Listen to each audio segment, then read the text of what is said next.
Igan, pinalawak ng gobyerno ang United Package for Livelihoods, Industry, Food and Transport o APLI program. Ngayong araw na simula ng pamamahagi ng ayuda sa mahigit 7 milyong household. May unang balita si Bea Pinlac.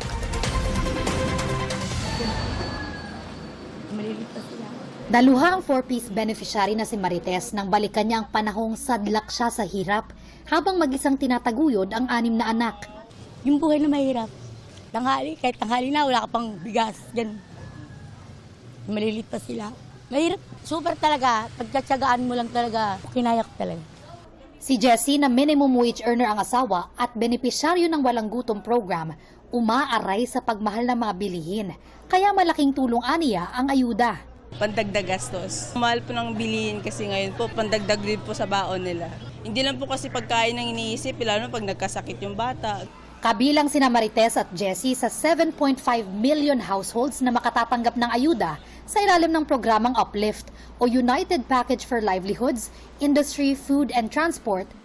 Ang mga tulad nila na 4-piece at walang gutom program beneficiary, isang beses lang makakakuha ng 2,000 pisong ayuda sa ilalim ng Uplift program.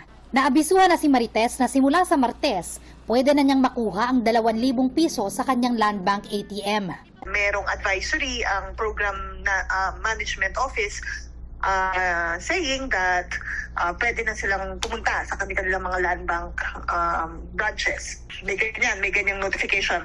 Ang mga tukoy na kabilang sa poor at near poor families base sa Community-Based Monitoring System o CBMS ng PSA noong 2024, makatatanggap ng 2,000 piso kada buwan simula Hulyo hanggang Disyembre.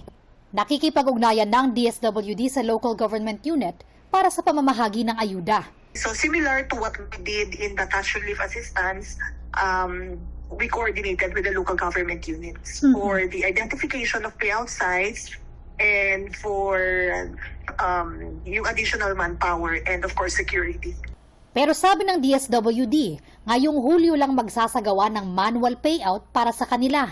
Dapat yung succeeding payout activities, it will be done through digital wallets. So on the first payout nila, after nila makuha yung kanilang uplift assistance, there will be a separate desk for them to be enrolled in whatever electronic or financial service provider available in their respective local government units. 6 na buwan ding makakakuha ng 2,000 pisong ayuda ang mga manggagawang nasa 20,000 pesos pababa ang SSS monthly salary credit at kasama sa CBMS. SSS will send a notification to their members.